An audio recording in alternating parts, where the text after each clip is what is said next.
जय हिंद। मैं हूं परवेज पवार और आप देख रहे हैं एलकेबी हिंदुस्तान। बीते दिनों सोशल मीडिया पर एक फोटो तेजी से वायरल हुआ, जिसके बाद शामली जनपद की राजनीतिक सरगर्मियां तेज हो गई।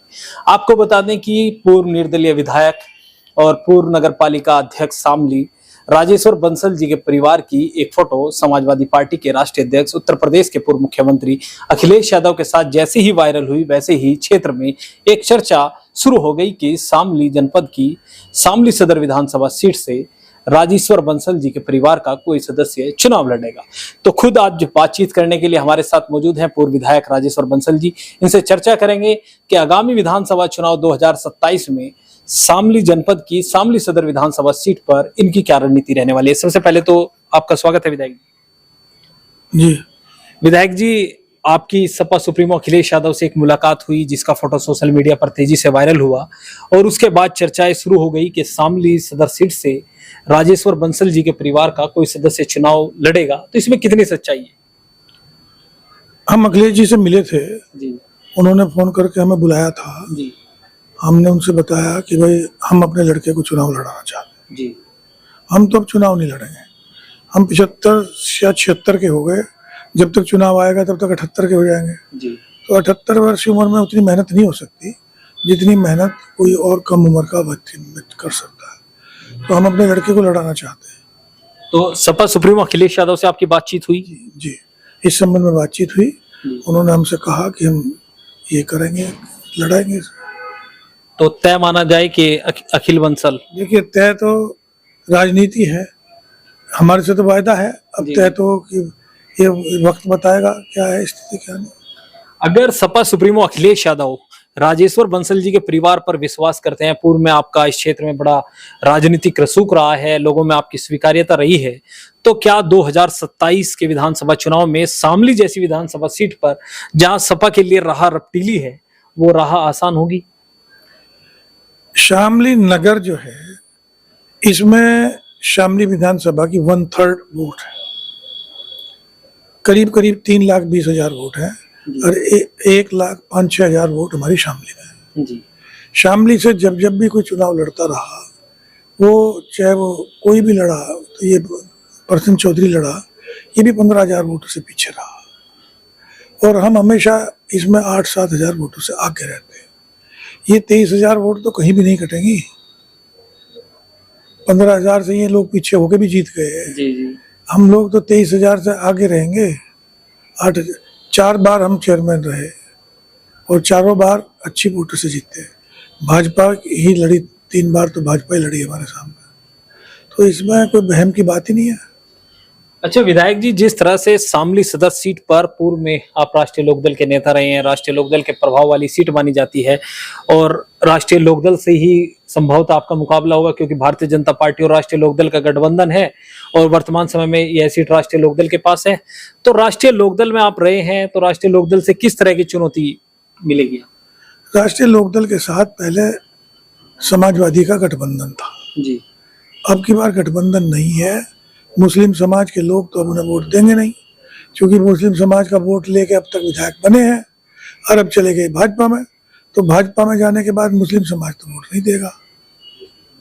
तो क्या आपकी नाराजगी इसी वजह से थी कि भारतीय जनता पार्टी से गठबंधन कर लिया? नाराजगी तो हमारी इस बात से थी कि हम उन्होंने वायदा किया था कि हम इलेक्शन लड़ाएंगे, तो नहीं लड़ाया, तो हमें अच्छा नहीं लगा। 2022 का विधानसभा बहुत दिनों तक वो वायदा करते रहे, बहुत दिनों तक कहते रहे, नहीं लड़ाया। तो अब ये हमें कहा भी नहीं कि भाई, एक बार भी बुला के भी नहीं कहा कि हम इसलिए नहीं लड़ा पा रहे, तो ये जरा अच्छा नहीं लगा। अच्छा विधायक जी, किस तरह की रणनीति रहने वाली है सपा के लिए 2027 में? अगर आपको टिकट मिलता है तो किस तरह से तैयारी करेंगे? समाजवादी पार्टी एक ऐसी पार्टी है जो वाकई समाजवाद चाहती है। ये हमारे लोहिया जी की पार्टी रही है। अब लोहिया जी हमारी बरादरी के थे और वो हमेशा इस बात पर बहुत ध्यान रखते थे कि समाजवाद रहना चाहिए।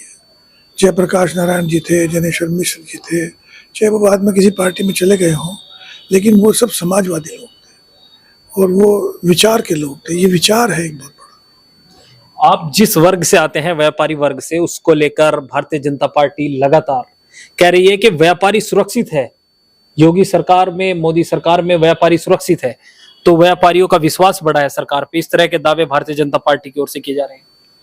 भारतीय जनता पार्टी सिर्फ हिंदू मुस्लिम की बात करती है। हमने मुसलमानों से बचा रखा आपको, इसलिए हमें वोट दो। मुसलमान क्या कह रहे हैं, मेरी तो समझ में नहीं आज तक ये बात आई कि किसी मुसलमान ने किसी को मारा हो। एक झगड़े तो सब जगह होते हैं, झगड़े हर बिरादरी में होते हैं। बनियों में भी मुकदमे चल रहे हैं, भाई भाई में मुकदमे चलते हैं, जाटों में भी चलते हैं, लड़ाई भी होती है, सिर भी फूटते हैं और भी बहुत काम होते हैं। लेकिन ऐसा कोई नहीं है कि भाई मास उसमें कि भाई मुसलमानों ने मार दिया हो हिंदुओं को, ऐसा कुछ है नहीं। लेकिन ये डरा डरा के वोट पा लेते हैं। अच्छा विधायक जी, सपा सुप्रीमो अखिलेश यादव के आने का कार्यक्रम की भी चर्चाएं थी कि वो शामली में आएंगे, उन्हीं के समक्ष आपका परिवार सपा ज्वाइन करेगा, तो उनका कार्यक्रम स्थगित हो गया। उसके बाद फिर चर्चाएं हैं, शायद दीपावली बाद आएंगे। बातचीत हुई है? बातचीत हुई है, दीपावली के बाद आएंगे। अभी तारीख तो तय नहीं हुई, लेकिन दीपावली के बाद आने की संभावना है। अच्छा, एक मेरा सवाल, 2022 के विधानसभा चुनाव में शामली जनपद की तीनों सीटों पर सपा रालोद गठबंधन ने जीत दर्ज की थी। इस बार रालोद अलग है, तो क्या शामली की तीनों सीटों पर सपा और कांग्रेस गठबंधन हावी रहेगा? पॉजिटिवली हावी रहेगा। एक तो कारण सबसे बड़ा ये है कि भाजपा से भी जो व्यापारी वर्ग भी है बहुत खुश नहीं है। आप इंडस्ट्री वालों से बात करके देखो, बहुत परेशानी में है। जीएसटी को अब इन्होंने ये कहा कि अब हमने ठीक कर दी। भाई अब क्यों ठीक कर दिया आपने, पहले गलत क्यों कर रखी थी? ठीक करनी थी तो जब भी ठीक करते। पहले जीएसटी के फायदे गिनाए जा रहे थे और अब जीएसटी के नुकसान गिनाए जा रहे हैं। हमारे ये भाजपा की मुख्यमंत्री कह रही है कि 70 साल तक कांग्रेस ने बेईमाना करा, एक बार हमने भी कर लिया तो क्या हुआ। कितनी खराब बात है। इसका मतलब आप मान रहे हैं कि हमने वोट पर बेईमाना किया। तो राजेश्वर बंसल जी इस बार तैयार हैं अपने बच्चे को, अपने बेटे को, अखिल बंसल को विधानसभा भेजने की तैयारी में? जी, भगवान ने चाहा तो ऐसा कराएंगे। तो पूर्व विधायक राजेश्वर बंसल जी को आपने सुना। शामली विधानसभा सीट और शामली जनपद की राजनीति को लेकर हमने इनसे चर्चा की। आपको बता दें कि 1989 में कैराना विधानसभा सीट से आप निर्दलीय विधायक बने हैं और शामली जनपद में काफी लोकप्रिय नेताओं में इनकी गिनती होती है। तो इनके विचार आपने सुने। आगे के अपडेट के लिए बने रहिए एलकेबी हिंदुस्तान के साथ। जय हिंद।